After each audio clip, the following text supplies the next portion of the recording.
শুধু এইটুকু বলতে চাই যে শহীদ প্রেসিডেন্ট জিয়াউর রহমান সাহেব আমাদের সামনে সেই আলোকবর্তিকার মতো, যার দিকে তাকিয়ে আমরা সামনের দিকে এগোবো। প্রতিটি ক্ষেত্রে রাষ্ট্রের এমন কোনো ক্ষেত্র ছিল না যে ক্ষেত্রে তার হাত পড়েনি। আপনি কৃষিতে খাল খননের কথা তো আমরা সবাই জানি, কিন্তু আপনি যদি গবেষণার দিকে যান, বাংলাদেশের গবেষণা প্রতিষ্ঠানগুলোর দিকে যাবেন, দেখবেন প্রত্যেকটাতে শহীদ প্রেসিডেন্ট জিয়াউর রহমান নাম খোদাই করা আছে। অর্থাৎ শুরু করেছেন তিনি গবেষণা দিয়ে। তার উচ্চ ফলনশীল উপসি, যেটা উচ্চ ফলনশীল ধানের বীজ তিনি নিয়ে এসেছেন, যার ফলে বাংলাদেশে তিনি একটা বিপ্লব সূচনা করেছিলেন।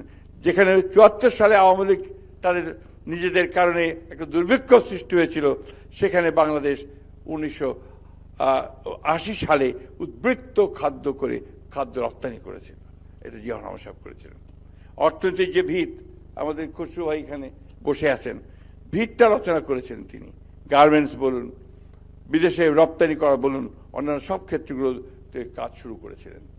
আমি ঈদ লাগছে মনে, খুশির জোয়ার সবখানে, আরে ঈদ লাগছে মনে, বিকাশ পেমেন্ট সবখানে। আর দীর্ঘ বক্তব্য রাখতে চাই না, আমি শুধু একটা কথা বলে শেষ করতে চাই। জিয়াউর রহমানকে সবাই পড়বেন, জানবেন। দুদিন আগে প্রথম আলো একটা পুরনো লেখা রিপ্রিন্ট করেছে, কাফি খানের ইন্টারভিউ একটা। বেলাল আমাদের আবদার আহমেদ সাহেবের ইন্টারভিউ নিয়েছিল কাফি খানের। কাফি খান ছিলেন শহীদ প্রেসিডেন্ট জিয়াউর রহমানের ৭৭ সাল থেকে ৮১ সাল পর্যন্ত প্রেস সচিব। তিনি তৎকালীন ভয়েস অফ আমেরিকাতে অত্যন্ত নাম করা একজন সংবাদ পাঠক ছিলেন এবং কাজ করতেন। একজন অত্যন্ত পণ্ডিত মানুষ ছিলেন সেই সঙ্গে। তার সেই লেখাটার মধ্যে দিয়ে আপনি পড়বেন, এটা পরশুদিন বেরিয়েছে, এটা পাবেন। তো প্রতিটি জায়গা আমার মনে হয় যে আমাদের আজকে প্রধানমন্ত্রী, যিনি তার পুত্র, তিনি অনেক কিছু জানেন, কিন্তু কাফি খান সাহেবটাকে কাছ থেকে দূর থেকে যেভাবে একজন পরিদর্শক হিসাবে দেখেছেন, এই লেখাটা পড়লে আপনারা দেখবেন যে কী ধরনের একজন মানুষ তিনি ছিলেন। আমি সততার কথা বারবার বলতে চাই না, এটা একটা অসাধারণ ব্যাপার, কিংবদন্তির সততার মধ্যে ছিল। এবং তার মধ্যে যে রাষ্ট্রনায়কোচিত যে ব্যাপারটা ছিল, এটা ছিল অসাধারণ।